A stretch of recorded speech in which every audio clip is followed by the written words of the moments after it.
Chers amis, bonjour. Nous continuons notre réflexion sur la Vierge Marie et abordons la question de la Vierge Marie dans l'Apocalypse au chapitre 12. Dans ce chapitre, il nous est dit qu'il y a un signe grandiose qui apparut au ciel, une femme, le soleil l'enveloppe, la lune est sous ses pieds et 12 étoiles couronnent sa tête. Elle est enceinte et crie dans les douleurs et le travail de l'enfantement. Il y a un second signe qui apparaît au ciel, un énorme dragon rouge feu, à 7 têtes et 10 cornes. Chaque tête est surmontée d'un diadème. Sa queue balaie le tiers des étoiles du ciel et les précipite sur la terre. En arrêt devant la femme en travail, le dragon s'apprête à dévorer son enfant aussitôt né. Or la femme mit au monde un enfant mâle, celui qui doit mener toutes les nations avec un sceptre de fer. Et son enfant fut enlevé jusqu'auprès de Dieu et de son trône, tandis que la femme s'enfuyait au désert.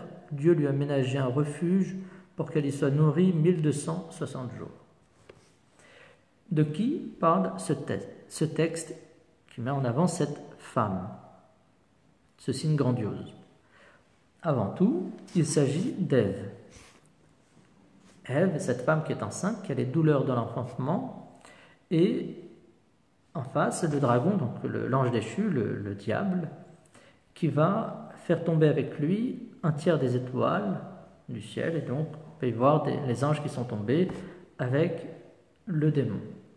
Toutefois, cette femme est aussi, on peut aussi y voir la Vierge Marie.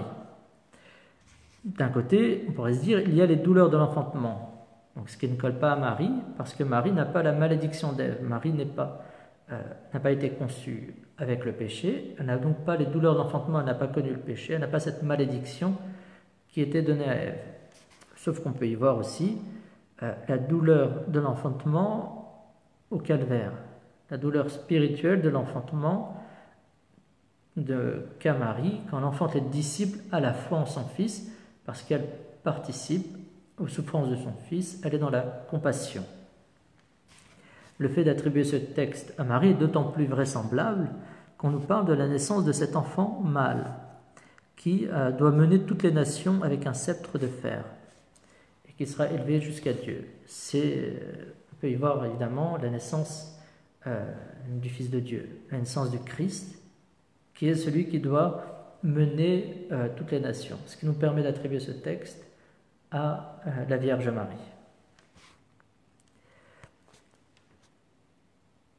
La Vierge Marie nous est présentée ici dans ce texte de l'Apocalypse, et ce qu'il faut aussi comprendre, c'est que tous ces passages que l'on a vus chez Saint Luc, chez Saint Jean, ou ici dans l'Apocalypse, vont nous aider à développer par la suite les dogmes mariaux, toute la réflexion que nous pourrons avoir sur le rôle de la Vierge Marie.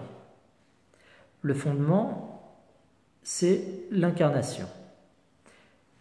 Le point de départ de la réflexion sur le rôle de Marie, c'est le fait que Marie donne à Dieu son humanité, donne au Fils de Dieu sa nature humaine. Dieu la comble de grâce et Marie donne à Dieu son humanité.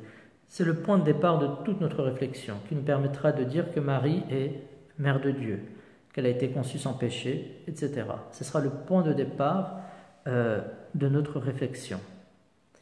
Marie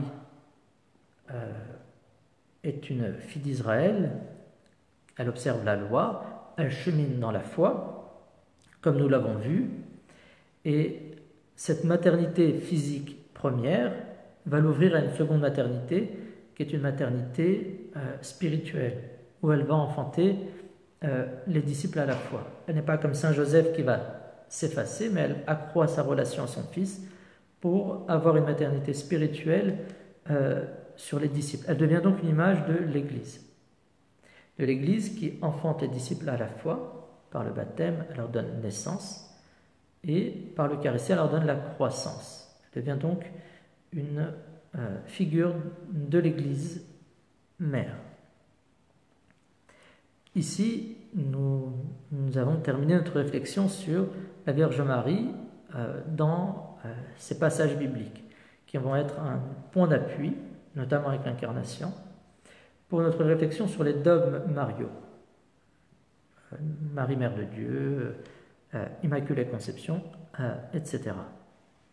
Nous aborderons ces thèmes par la suite. Nous aborderons quelques thèmes autres pour voir d'autres points de réflexion et nous reviendrons rapidement sur les dogmes mariaux. Amen.